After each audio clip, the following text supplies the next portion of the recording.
Assalamualaikum warahmatullahi wabarakatuh. Perkenalkan, nama saya Muhammad Rizky Alamsyah, NPM 10 dari kelas pengenalan pola paralel A. Di sini saya akan mempresentasikan tentang jaringan syaraf tiruan.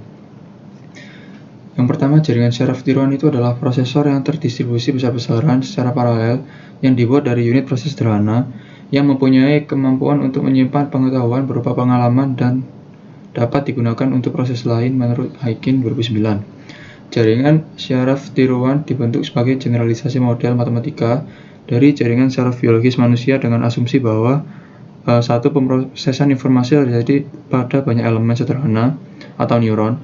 2, sinyal dikirimkan di antara neuron-neuron melalui penghubung-penghubung. 3, penghubung antar neuron memiliki bobot yang akan memperkuat atau memperlemah sinyal. Yang keempat, untuk menentukan keluaran, setiap neuron menggunakan fungsi aktivasi yang dikenakan pada jumlah masukan yang diterima. Besarnya keluaran ini selanjutnya dibandingkan dengan satu batas ambang. Lalu konsep dasar jaringan syaraf tiruan adalah pembuatan struktur jaringan syaraf tiruan diilhami oleh struktur jaringan biologi, khususnya otak. Neuron adalah satuan unit pemroses terkecil pada otak. Bentuk sederhana sebuah neuron yang oleh para ahli dianggap sebagai satuan unit pemroses disebut digambarkan sebagai gambar berikut.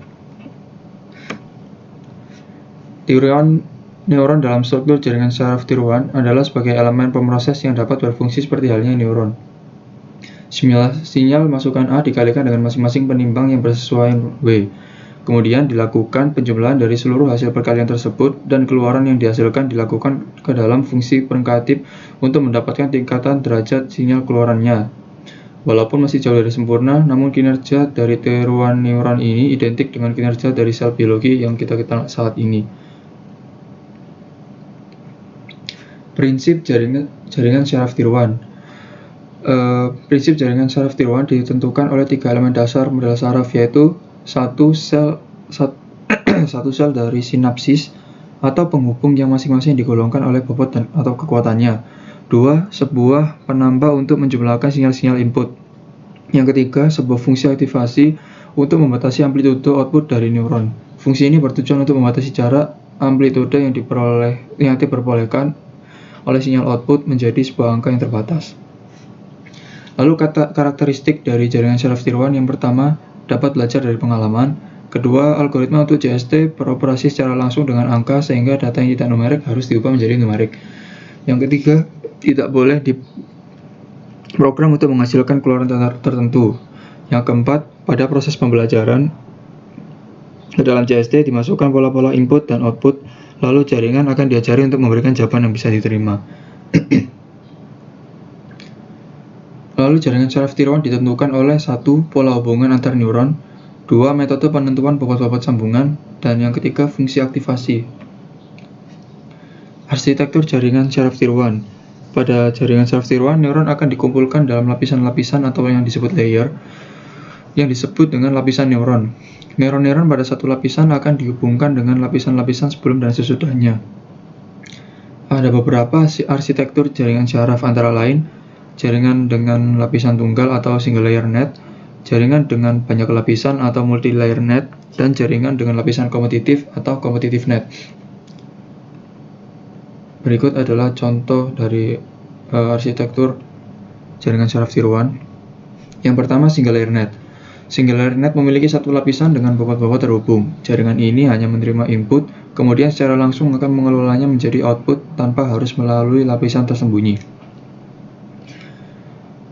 Seberapa besar hubungan antara dua neuron ditentukan oleh bobot yang bersesuaian. Semua unit input pada single layer net akan dihubungkan dengan setiap unit output. Yang kedua ada multi layer net. Merupakan jaringan dengan satu atau lebih lapisan tersembunyi atau hidden layer. Jaringan multilapis ini memiliki kemampuan lebih dalam memecahkan masalah bila dibandingkan dengan jaringan lapis tunggal. Namun pelatihannya mungkin lebih rumit. Pada beberapa kasus, pelatihan pada jaringan ini lebih baik karena memungkinkan bagi jaringan untuk memecahkan masalah yang tidak dapat diselesaikan jaringan berlapis tunggal, karena jaringan tidak bisa dilatih untuk menampilkan secara benar. Lalu competitive layer net. Bentuk lapisan kompetitif merupakan jaringan syaraf tiruan yang sangat besar. Interkoneksi antar neuron pada lapisan ini tidak ditunjukkan pada arsitektur seperti jaringan yang lain. Pada jaringan ini, sekumpulan neuron bersaing untuk mendapatkan hak menjadi aktif, atau sering pula disebut dengan prinsip winner takes all, atau yang menanglah yang mengambil semua bagiannya. Lalu contoh kasusnya ada penerapan jaringan syaraf tiruan untuk memprediksi jumlah pengangguran di Provinsi Kalimantan Timur dengan menggunakan algoritma pembelajaran backpropagation. Konsep praktis dari JST untuk memprediksi jumlah pengangguran dengan cara pola data pengangguran periode masa lalu yang dimasukkan ke dalam sistem dilakukan proses pelatihan menggunakan jaringan saraf tiruan dan algoritma pembelajaran backpropagation. Setelah dilakukan proses pelatihan, sistem akan menghasilkan bobot yang akan digunakan untuk memprediksi jumlah pengangguran pada periode tahun-tahun selanjutnya. Data yang digunakan adalah data tahunan dari tahun 2004 sampai dengan 2008 yang masuk dengan 8 input berasal dari 1. Data tahun 2004-2008 2. Penduduk menurut kelompok umur dan jenis kelamin 3. Data historis TPAK atau tingkat partisipasi angkatan kerja menurut kelompok umur 4. Angkatan kerja 5. Tingkat pengangguran terbuka 6. Penduduk yang bekerja menurut lapangan usaha 7. PDRB atas dasar harga konstan 2000 menurut lapangan usaha 8. Data historis penduduk usia 15 tahun ke atas, status pendidikan dan pekerjaan. Dari hasil perancangan yang dihasilkan training yang terbaik, yaitu mempunyai hasil ketepatan atau kebenaran yang cukup baik dan pembelajaran yang cukup baik. Dari hasil pengujian yang dilakukan, didapat jumlah iterasi maksimal yang mencapai 500.000 iterasi.